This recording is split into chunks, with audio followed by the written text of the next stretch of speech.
Good morning, Raisina. Can everyone hear me? Good morning. Vietnam. Okay, exactly. My name is Alyssa Ayers, and I'm Senior Fellow for India, Pakistan, and South Asia at the Council on Foreign Relations. Delighted to be here moderating this panel. I want to say thank you to the organizers, to the Observer Research Foundation, to the Ministry of External Affairs, to Samir Saran for curating the topics and the participants for the 3 days that we're here together to enjoy, and thanks to everyone on Team Raisina for bringing us together. This session is titled Conflicted Coalitions, discussing the curious partnerships shaping Eurasia and Indo-Pacific. One of the things that struck me when I saw our final panelist lineup was that none of us are particularly conflicted. We are all treaty allies. So I hope in the course of our conversation we'll be able to draw out some of the different approaches to thinking about geopolitics, geoeconomics in the Eurasia and Indo-Pacific regions. Joining us here this morning, we have Alejandro Alvargonzález, did I say that correctly? Who is Assistant Secretary General for Political Affairs and Security Policy at NATO. To his right, we have Geoffrey van Orden, member of the European Parliament for the East of England, with significant defense experience in his background. He'll be able to talk about that. To his right, we have John Lee, professor and senior fellow at the Hudson Institute, most recently National Security Advisor to Australia's Foreign Minister. Julie Bishop, correct? Yeah. To his right, we have Stephen Smith, professor of, he's moved to the right.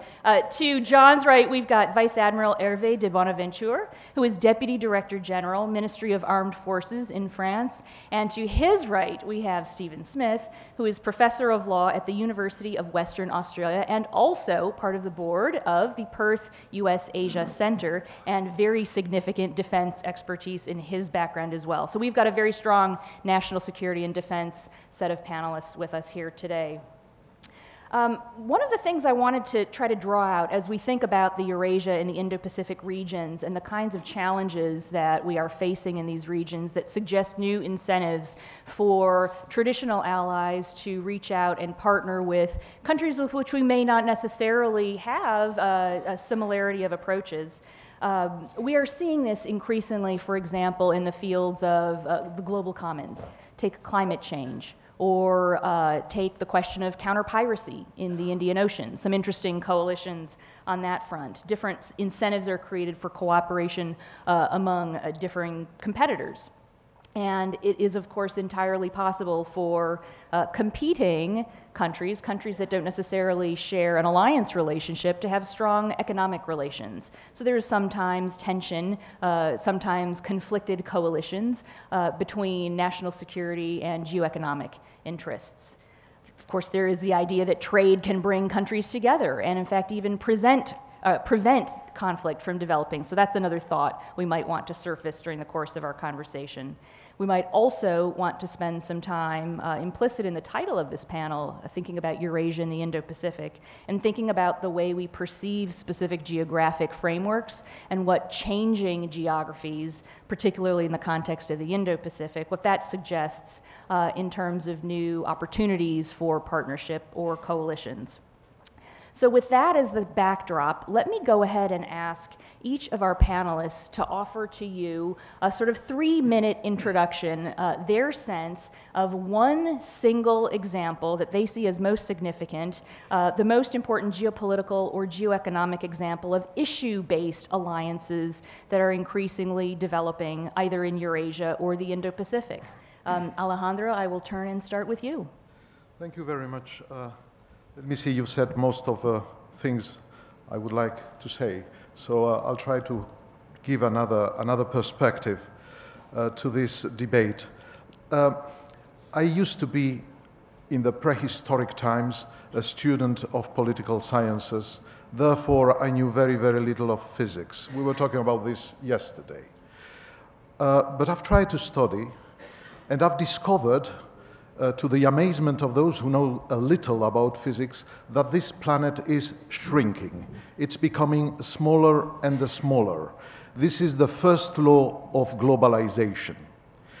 And this means that if you are in a smaller world, you have more interaction. It's inevitable.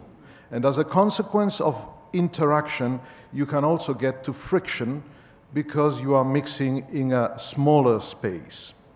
And friction brings temperatures rising. You can see this very clearly when you say, for instance, China. China used to be the 3% of the GDP a long time ago. It's now about 16, 17, 18% of the GDP. And it demands occupying a space. I'm talking a political, an economic space, let's be metaphoric, that has to do with its level of growth. You go to Russia. Russia demands to reoccupy the space it was occupying in the times of the Soviet Union. You go to Europe, and Europe is thinking what space it should be occupying. It's in the middle of an existential crisis, if you want, that will be solved at due time. If you go to the economy, you see that economy benefits from this interaction. China is no doubt the great success of globalization, but also you see a growing jungle of economy. The competition is not taken from a sport competition, is not the rules of the Baron de Coubertin, but it's the jungle rules where you look for natural resources, you look for energy, you look to get the best contracts on infrastructures, but at the same time you see governments supporting companies that can corrupt governments, that can buy lawmakers, that create strange tensions. You go to cultures and to religions, and you see how personal identity has to adapt to multiculturalism and to multi-religious aspects of society. In the old times, religions, you could say that Spain was a Christian white country. When I was a child, you could say that sub-Saharan Africa was black, or that the Arab countries were Muslim. Nowadays, you have Muslim mayors in very important cities in Europe. There is more interaction, but there is also a sense of insecurity in some people and of confusion that creates friction. There is, of course, military competition that has always occurred, and there is, and this is my main issue, a competition between ideology, between democracy and authoritarianism, with new means, with hybrid, with cyber, and at a stage in which we cannot exclude the possibility of non-democratic countries being successful and selling an idea of success. This is the time we are living. This is what I wanted to describe with one single element I will just mention: interdependency. Interdependency avoids those problems that I have just mentioned from getting out of control. And there, I mean, I could talk of NATO, of coalitions, but I think we have the time. We'll come back. We'll come back to all of that. Geoffrey, your thoughts on a single most important example of conflicted coalitions across Eurasia or the Indo-Pacific? Can I first of all say how great it is to be back in India, back at Raisina Dialogue. Let's just think about why we have alliances, first of all.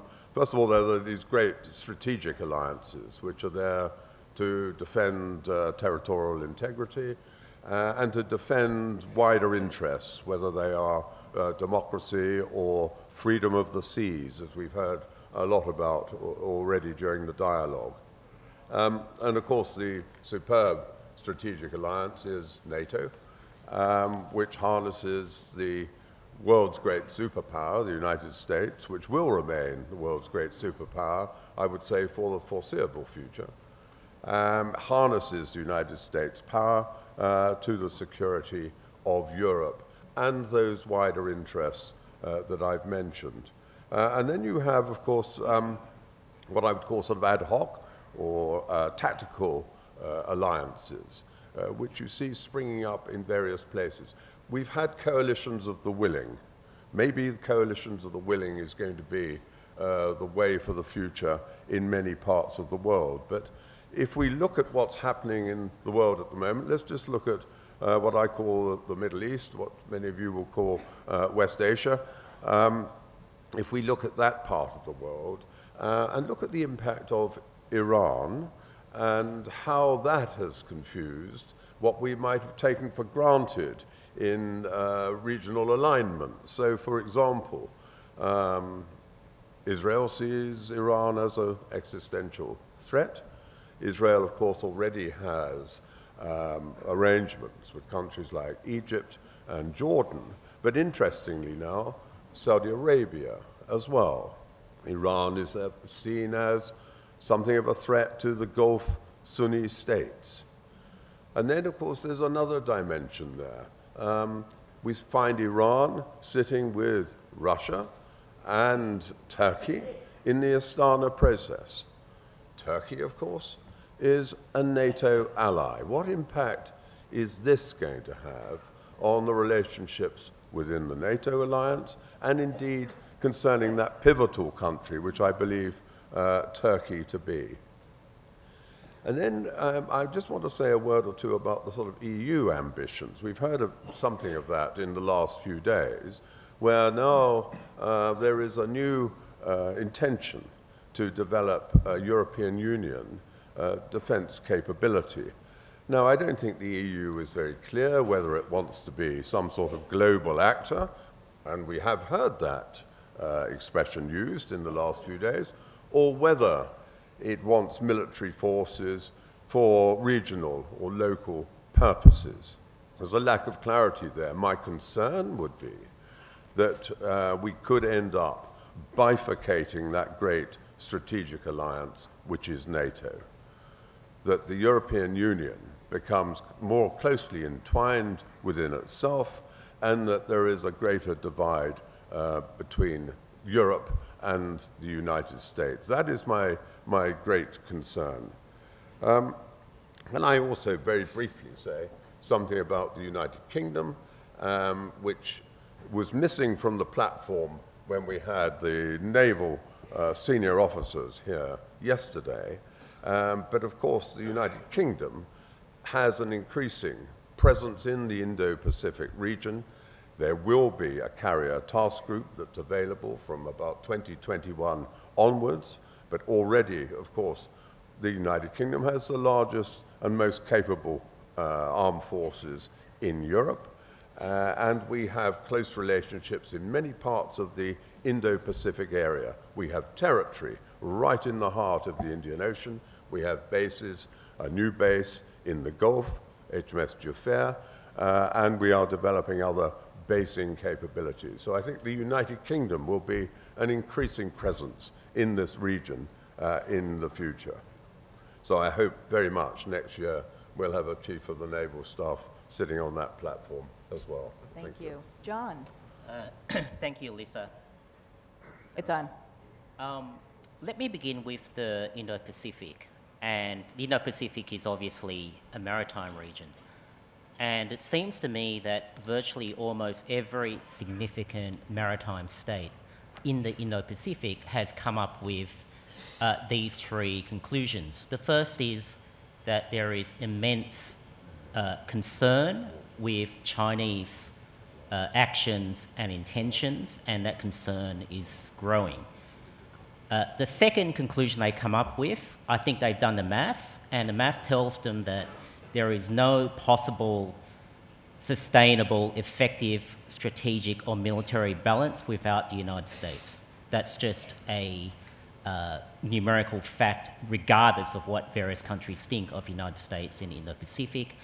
And a third conclusion they've come up with is that it is not possible to have any kind of effective coordinated response or balance or counteraction to many Chinese actions and policies without the United States. Now, there is a certain level of reassurance that the United States has not only played a certain role for the last 7 decades, but that the United States is geographically quite a distant power in East Asia and the Indian Ocean. This lends a degree of reassurance because, as a non-resident power in that sense, the United States has to seek a greater acquiescence for its actions in the region from regional countries. Now, what this means is that you have, broadly speaking, a confluence of strategic objectives, even though there are differences in nuances between various countries. the vast majority of Indo-Pacific countries, whether they admit it or not, do support the preservation and the defense of what American and American allies call the liberal rules-based order.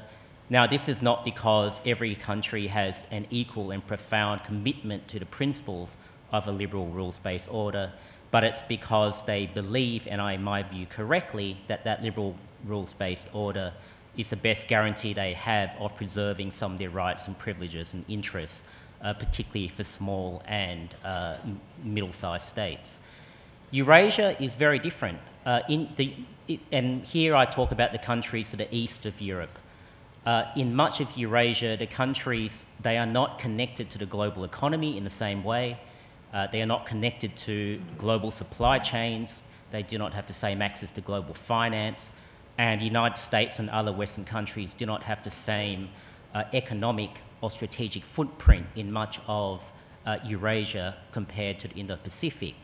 So what this means is that the rules and the institutions, as we go forward, the economic rules, the political institutions, the strategic order in Eurasia, the competition there is far less clear and far less predictable. My estimate or my guess is that we will see various sub-regions have their own security dynamics as we look ahead. Central Asia, we will see an increased competition between China and Russia, with the United States having some role, but not necessarily a dominant role, or likely not a dominant role. In the Bay of Bengal region, China and India will increasingly butt heads over many issues. Europe will seek to preserve the institutions and standards around the Mediterranean and to the east of the Mediterranean. So unlike the Indo-Pacific, for me, in Eurasia, you will see different mini systems for competition with many more players. And from that point of view, Eurasia, rather than Indo-Pacific, is a much more uncertain area of competition, even if we cannot predict what the outcome in the Indo-Pacific might be. Thank you. Hervé. So, first of all, I would like to thank you to be here at the Raisina Dialogue and this panel, and thank you for the Observer Research Foundations to perfect organizations. And I would like to, first of all, to return to the word Indo-Pacific, which I think captures the fact that the Indian and the Pacific Oceans are the economic lifeblood of that links the continent. And more precisely, it relates to the fact that we live in a globalized world and interconnected, and that in fact, what the world where the notion of distance is more and more relative, and we have the strategic continuity doesn't end with a strait or shore. And this is the interdependency between the Eurasia and the Indo-Pacific has been growing, and as we have an example with this interdependency is the fact that the European Union has now some very important economic and political links with all the countries here in the Indo-Pacific.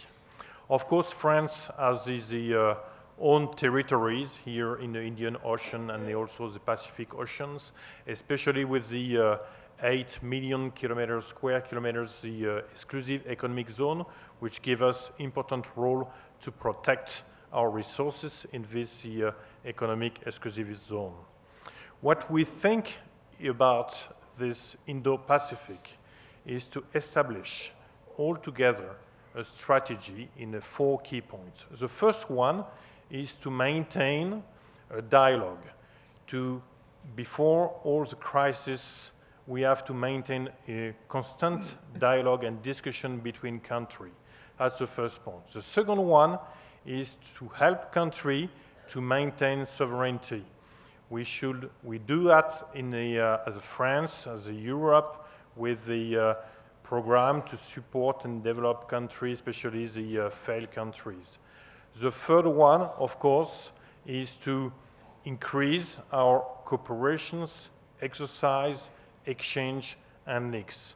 And the fourth one is to, of course, address the non-traditional security issue and the consequences of the climate change, especially because this climate change will increase the years coming, and we will have to relieve and face increase of challenges.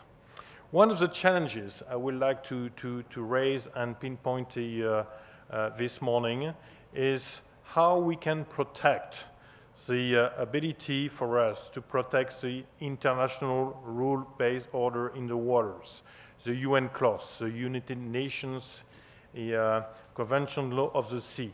I think it will be, of course, the link between the Indo-Pacific and the Asia, how we can maintain that. And of course, we are increasing our, I know India has raised a new information fusion center, and we should link all this information fusion center to protect these international waters and to maintain, of course, the peacefully links between all countries through these international waters. Thank you. Thank you. And Steve? Well, thanks very much. I just want to take a slightly different context and try and look at the history of the strategic notion of the Indo-Pacific and also Eurasia. 5 decades ago, when I was a primary school student in Western Australia, where I come from, we were introduced to the geographic notion of Eurasia, which was joining 2 great landmass continents, Europe and Asia. When we looked at Asia, we were told of notions of the Far East or the Orient. And we looked at Australia, we were quarantined to Oceania, which was Australia, New Zealand and Antarctica. I haven't heard the notion of Eurasia until the last couple of years, particularly, for example, with authors like Bruno Macias writing about the dawn of Eurasia on the trail of a new world order. But in the 1980s, when Australia and other nations started to see the rise of Asia generally as an economic power, instead of referring to Northeast Asia or the Far East or the Orient, we started to talk about that part of the world as the Asia-Pacific.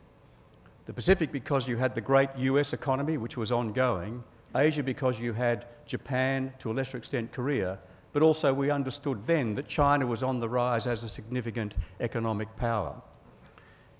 In the 1990s and the early 2000s, Australian diplomacy started to appreciate that in the long term, i.e. by the middle of this century, when you looked at the projections for economic and strategic growth and weight, the United States and China would be the 2 great superpowers.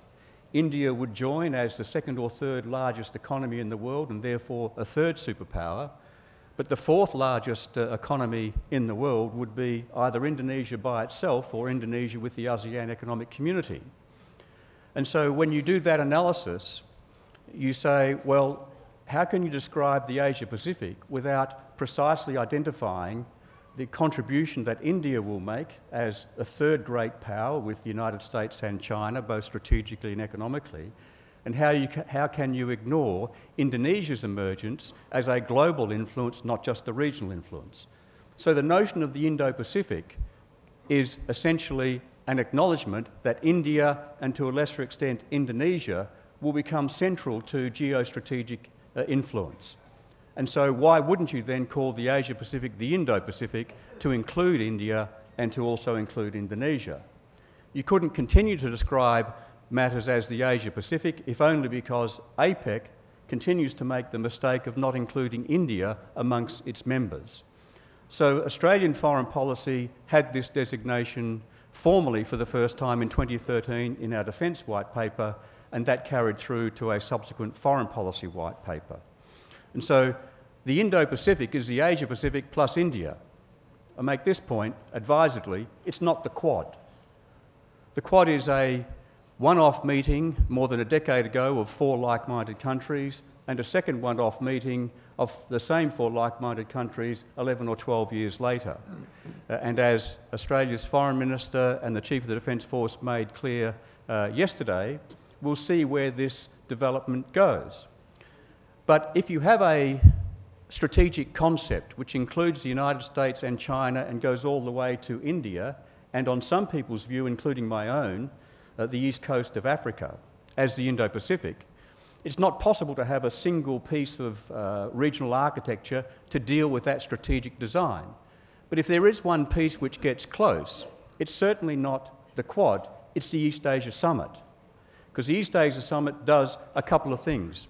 Firstly, it helps to consolidate a multipolar world with ASEAN centrality. Secondly, it sends a message to great powers that from time to time you have to go under the rotating chair of small countries, whether it's Laos or Cambodia, and that's a good thing on the point that might does not always equal right or the correct decision.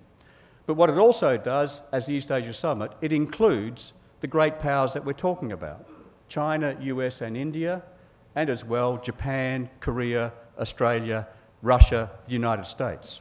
So all of the key players in the Indo-Pacific are in the same room at the same time, once a year as leaders, once a year as foreign ministers, and once every 2 years as defence ministers.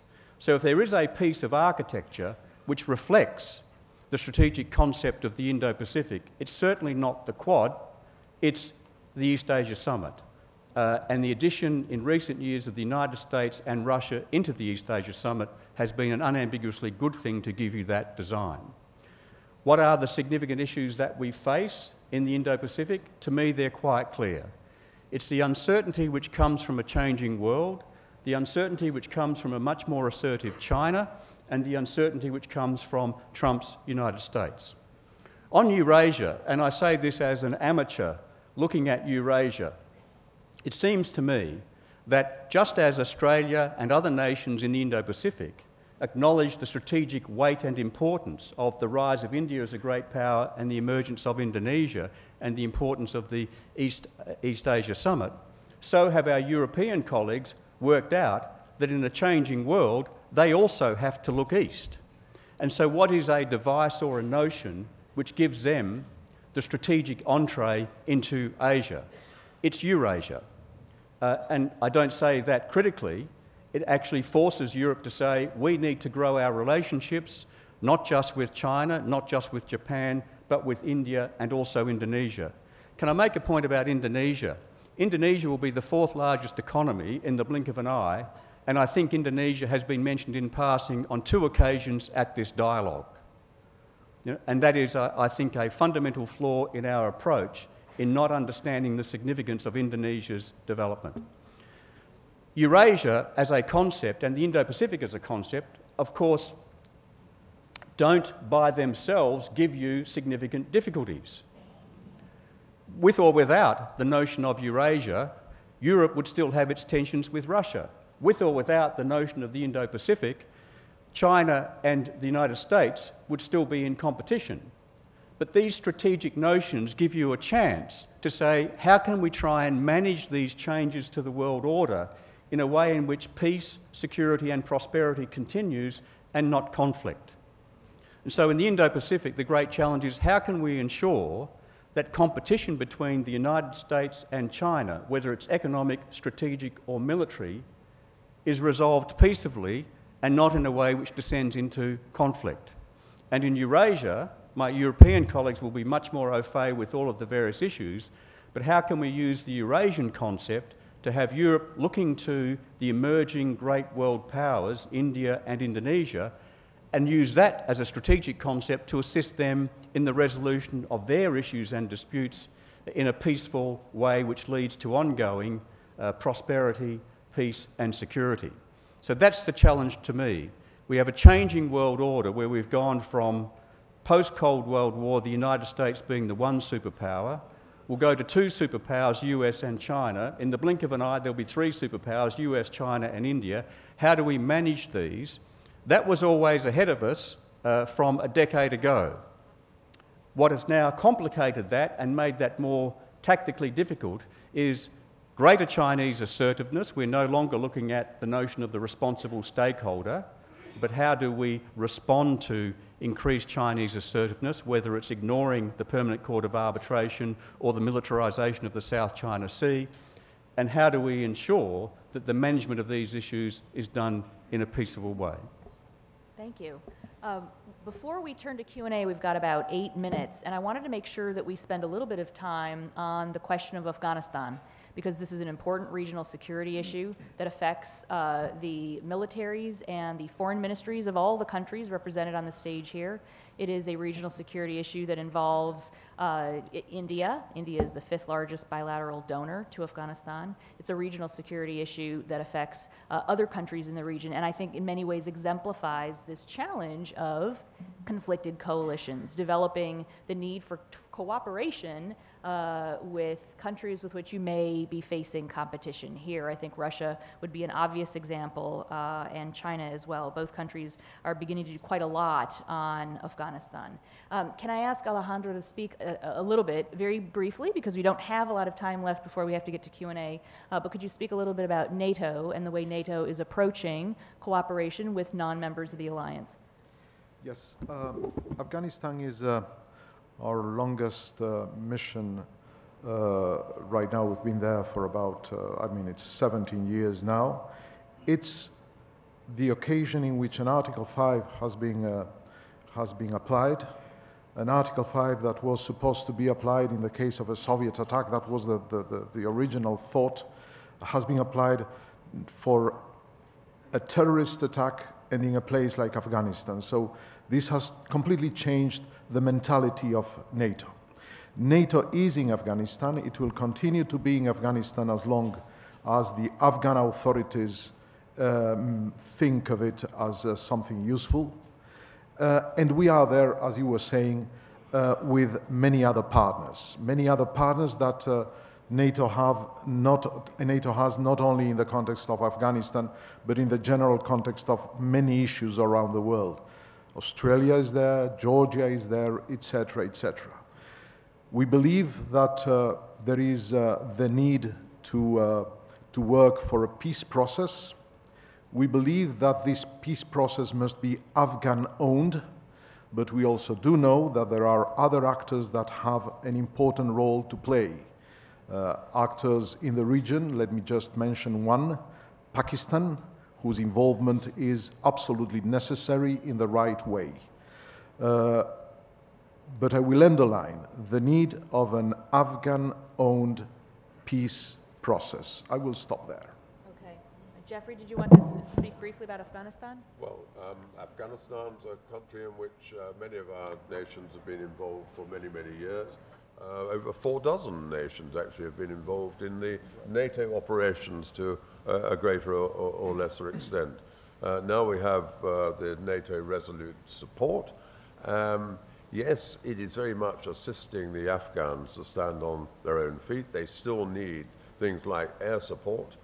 But, I mean, all the reports we're getting are good reports. That the British in particular have been involved in running the officer school, some first-class officers coming out of it. And the difference between having the Afghan forces and allied forces involved in Afghanistan is that the Afghans are there to stay. And I've seen this in other parts of the world where you come in to offer assistance, but of course you're likely only to be there for a limited amount of time, and that gives you a different perspective. But the Afghans are going to be there to stay, and so they take a rather different approach to these things. But again, it is a crucible which involves Russia, Pakistan, Iran, as well as India with great interest there as well. John, let's come back to the Indo-Pacific. You've spoken about that in your opening comments. Can you talk a little bit about how you see the compulsions for cooperation with countries with which there's very clear arenas of competition? China's, I think, a good example, but there could be other examples too. So you mean areas where potential partners and allies may differ? Is that what you're asking? Yes. You know, I think in this conference already there's been a little bit talk about ASEAN and ASEAN centrality and whether ASEAN centrality can hold. You know, when I sit in Australia and I sort of watch what's going on in my region, it seems to me that there's a lot of thought given to the risk and a cost of changing direction or doing something, particularly in the South China Sea, for example, or in the Indian Ocean. There is far less thought given to what the cost might be of continuing the same direction are doing nothing. I do think that there is emerging, not necessarily a permanent difference, but there is emerging a difference of approach between America and American allies such as Australia and Japan and perhaps even India, and to some extent Indonesia, to many of the Southeast Asian countries. And I personally think that the ball has to be in the court of Southeast Asian countries. Every time I travel in Southeast Asia, they told me the risk and the cost of incurring the displeasure of China. Now, my response is, well, how's that working out for you? If you keep on doing nothing, has there not already been a price that countries in Southeast Asia are paying? So I think that conversation, that dynamic, it will be awkward. I think America and American allies and partners do need to give better incentives for Southeast Asians to defend and champion their own interests, but Southeast Asians at the same time, the days of hedging are over. They don't have to choose between countries as such. They do have to choose between a set of governing principles and behaviours. Thank you. Hervé, quickly, on the Indo-Pacific, from the perspective of France, thoughts on the idea of developing partnerships with countries with which you've got some deep strategic competition? In fact, we have the Indo-Pacific is we have a different kind of geography, and we have different kind, of course, of crisis. When you talk about the problem in the Mozambique and the problem in the North Korea, we have a different kind of crisis. Crisis could be nuclear proliferations. We can have a failed state. We can have a terrorist. We can have also the dispute in the South China Sea. So what we are all together link is our national interest, in fact, are linked to the global interest, and how much we can maintain the crisis lowest level so we will not impact our own interest. And so we have to understand ourselves that the more we are dependent, the more we are global, the more we'll be able to protect, our own interest. And Steve, for you as well, you covered the strategic concept of the Indo-Pacific, but just briefly your thoughts on the importance of and the process of developing cooperation with partners that may be competitors. Well, I identified the East Asia Summit as the single most important piece of the architecture within the Indo-Pacific, and that's got all of the key players in the same room at the same time, whether it's US, China, India, Japan, Korea, Australia. But the point that's been made, I think, frequently over this dialogue, then there are a series of bilateral relationships, of which US and China is the most important and will continue to be the most important for the foreseeable future. That's not yet right on a strategic, political, defence, military side. They've got an inextricably interwoven economic relationship. It's also trilateral, so there's any number of trilaterals which occur, whether it's Australia, Japan, India, whether it's trilaterals, US, Australia, Korea, any number of trilaterals, and I think they will grow. And you also have plurilateral, Shanghai cooperation, a whole range of interlocking arrangements. These are all unambiguously good things, because you can do a lot of good just by turning up and having a conversation. So in a changing world, and the changing strategic world brings uncertainty, additional factors, whether it's Trump uncertainty or Chinese assertiveness, also bring additional uncertainty. So the more we're talking one to the other, including China, then the better off we will be. The first way to make sure that a difference of views leads to an escalation is by not having a conversation about that difference. And I think it's important for our Chinese friends to understand that the notion of the Indo-Pacific necessarily includes China. When we talked about the Asia-Pacific, did anyone say, well, that excludes or seeks to contain China? You can't contain a country of 1.4 billion people, whether it's China or India. And so the Indo-Pacific includes China. We need to have our own conversations with China, but also do everything we can to make sure that China and the United States grow their relationship on the military, strategic, defence, security side. In the Cold War, Russia and the United States had a very high level military and defence relationship because the consequences of miscalculation were so severe with the overpreponderance of nuclear weapons, and next to no economic relationship.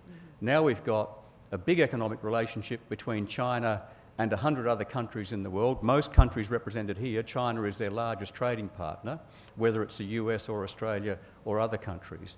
But how do we encourage US and China to grow their strategic military defence side of the shop? Because that's where the weakness currently is. And that's in the context of a competition where not just the United States, but also Europe, where the traditional model of strategic power and economic power necessarily has to be eclipsed because of the inexorable rise of China, the inexorable rise of India, and the inexorable rise of Indonesia. Okay, thank you. We've got to turn to Q&A now. I'd like to take a couple questions from the Young Raisina Fellows. Young Raisina Fellows, are you supposed to walk to a mic? Yes. In the passing reference, one of the panelists said that... Please introduce yourself and your affiliation. This is Jiten Jain. I'm from India. I'm a Raisina fellow. A panelist made a reference that they would expect Pakistani government to play a constructive role in the peace process in Afghanistan. My question is that looking at the past engagements with Pakistan and the behavior of Pakistan's deep state, do you really believe that despite of Pakistan government's involvement, the ISI in future somewhere down the track may actually turn out to be a roadblock or a spoil sport in the entire peace process? Okay, and we have another question from a Young Raisina fellow. Yeah, thank you very much. My name is Mikhail Korostikov. I'm from Russia. Yesterday there was a very profound talk on this Indo-Pacific strategy and Quad dialogue among admirals from the countries that will supposedly take part in this dialogue. And according to them, it's pretty clear that the only purpose of this Indo-Pacific strategy and this Quad strategy is to contain China, despite the fact that Mr. Smith's concept of Indo-Pacific is very peaceful. It's obvious that there can be no other plausible goal of this concept than to contain China. And then I have a question. Don't you think that the very introduction of this concept and promotion of this Quad will increase tensions in the region and will aggravate the situation? Thank you. Thank you. And then we've got one question over here. Sir, can you please introduce yourself and provide your affiliation? My name is Rao Praveen Singh, and I come from the Indian Foreign Services. My question is to John Lee. So the joint statement of almost all the bilateral and multilateral fora in the Indo-Pacific region, they reiterate for the free, open, and peaceful Indo-Pacific region. Yet you say that according to your calculation, there cannot be a balance of power in the region, and second, there can be no counterbalance to China, even after alliances and coalition are formed in the region. So can you give some insight about how you reached to the conclusion? Thank you. Okay, let's take these three questions. We've got one on Pakistan's role in Afghanistan. I'm not sure who wants to take that. We've got a question from a Russian perspective on the Quad and isn't its sole purpose to contain China.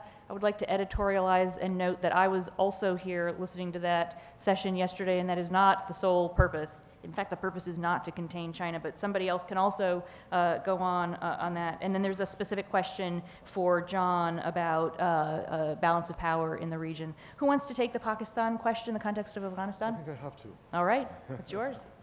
I think I have to because I mentioned Pakistan when in my very first words. Pakistan is not only a neighbor to Afghanistan. Pakistan has an influence in a long series of issues in Pakistan and groups in Pakistan. And you know well what I am talking about. So I will be clear and brief. Pakistan is needed. Pakistan must be involved. Pakistan has a responsibility. And we would like to see Pakistan shouldering its responsibility in the right direction in a very constructive way. We realize that the Pakistani presence in a process of this kind in the right way would help very, very much. Its absence would be a real problem. I'll go now to China and just to say, I was saying also a few minutes ago that we have to take into account the existence of interdependency. It is true that China, as I said, demands more space because it occupies more space metaphorically in political and economic terms, and it has to be taken into account. Now, China must be involved at the same time that it must be shown that the international world order is to be kept with international law. Thank you. Okay, we've got the question on the Quad having the sole purpose of containing China. Who would like to take that? John, you've got a specific one. I'm going to come back to you, so I think Steve will take this, I guess. Yeah. Well, the first meeting of the Quad was 2006, 2007. It was a one-off meeting, essentially at officer level. Neither the United States, Japan, or India, or Australia called for a further meeting of the Quad for the next 12 years. And over that period of time, the notion of the Indo-Pacific became consolidated as a strategic context and design. So to try and limit the Indo-Pacific strategic concept to the Quad or vice versa is erroneous. A couple of years ago, Japan, India, United States and Australia started to think about a second meeting of the Quad, which occurred. And when the first meeting of the Quad occurred, we were all still talking about China in the context of the Deng Xiaoping consensus, the emergence of a responsible stakeholder. We all wanted China to become a great economy, to lift hundreds of millions of people out of poverty. That's why, with one hand over our eyes, we knew that allowing China to enter into the World Trade Organization and saying that it had market economic status, even though we knew that wasn't the case, these were all seen as good things to do. And the emergence of China under that model has been an unambiguously good thing for China and the rest of the world. Enhanced prosperity, hundreds of millions of people out of poverty. But in the last couple of years, which has coincided with a second meeting of the Quad and the notion of an ongoing four like-minded countries having conversations on a regular basis, what have we seen? We've seen Chinese assertiveness, which has made it clear that the Deng Xiaoping consensus is over. There's no confidence that China is emerging as a responsible stakeholder. Xi Jinping went to the United States and told Barack Obama that the South China Sea would not be militarized. Since that, we've seen China ignore the Permanent Court of Arbitration decision on the South China Sea in the Philippines case, and we've seen the militarization of the South China Sea with the island reclamations. And we've also seen in recent times very concerning treatment by China of the Uyghurs. So maybe to our Chinese friends, these are issues which would cause like-minded people who believe in the rule of law, believe in freedom of expression, and believe in an international rules-based norms to have conversations expressing their concerns about that. That's qualitatively different from thinking that you can somehow contain a country of 1.4 billion people. Again, whether it's China or India, and by 2050, India's population will be greater than China's with a better demographic model. So maybe our Chinese friends should think in terms of how their conduct is interpreted by other countries in the Indo-Pacific. But again, the Quad is not the Indo-Pacific nor vice versa. The Indo-Pacific is a strategic notion which goes from, as one wag once said, from Hollywood to Bollywood. It goes further, in my view, to the east coast of Africa, because by the time we get to 2050, the new emerging economies are much more likely to be economies out of Africa or South America, but particularly Africa, than they are out of anywhere else in the Indo-Pacific. John, to you on the question of balance of power. Sure, thank you. So let me respond to that question that was posed to me. China spends more in military defence than the whole of Southeast Asia and Australia put together. Japan is the most powerful American ally in Asia. China spends 3 or 4 times more in Japan. The countries in Southeast Asia, in East Asia, and to some extent India, it is difficult for these countries, and in some cases not possible for these countries to project power beyond the immediate littoral. once again, the numbers tell the story. There is no military balance. There is no strategic balance without the United States.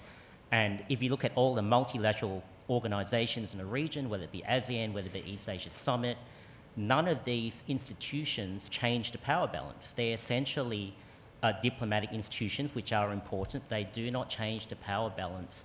There is no NATO in the region. There is just a series of bilateral alliances with the United States at the lead. So that's the issue about the power balance. Just very, very quickly on the Quad, we've got to get sequencing right. The Quad would not have been reinstituted had China, as Stephen mentioned, not engaged in the kinds of behaviours that China has been engaging in. Go back a few years, the pivot to Asia would not have happened but for that period of Chinese assertiveness. If you want to go back to the 1970s, once again, Stephen mentioned the peaceful rise thesis that began in the early 1990s. Who speaks about that now? Even Beijing doesn't use the word peaceful rise. So we've got to get the sequencing right.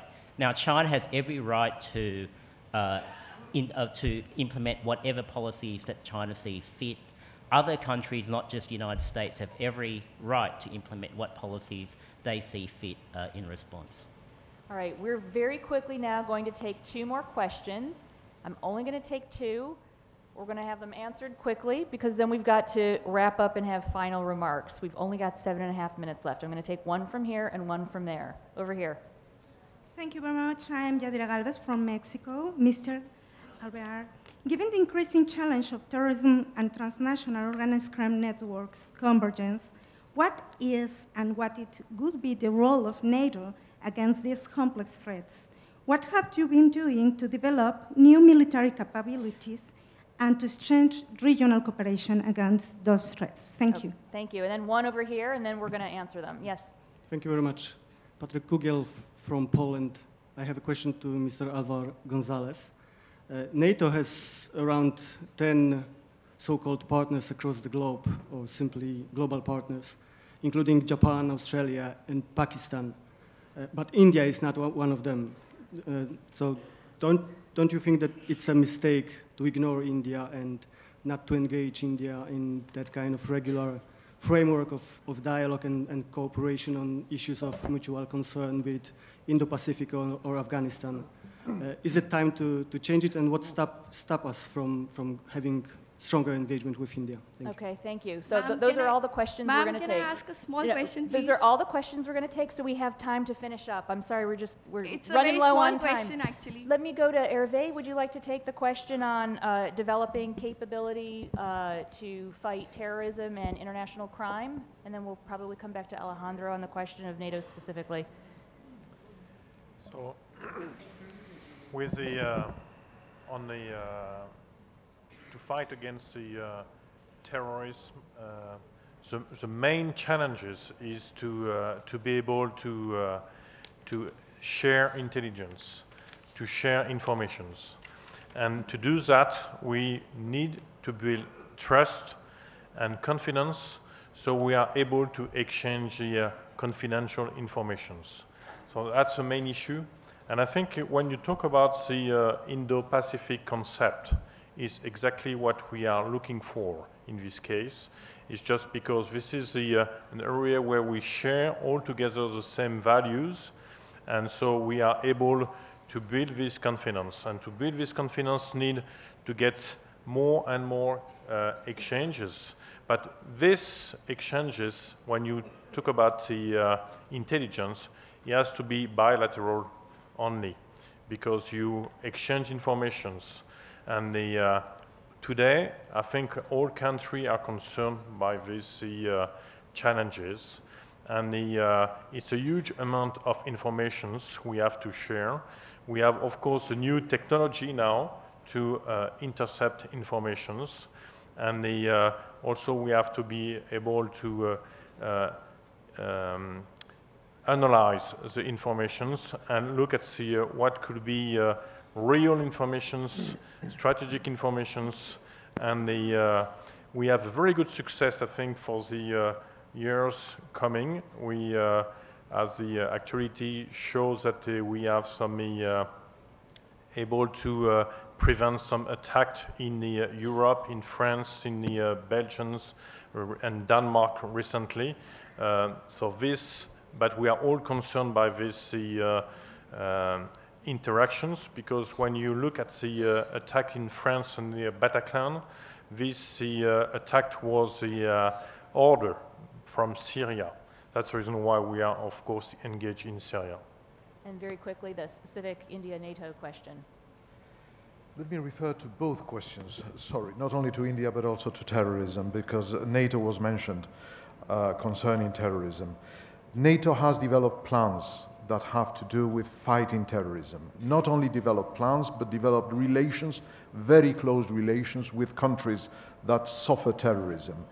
A project that we call Projecting Stability has to do very much with it.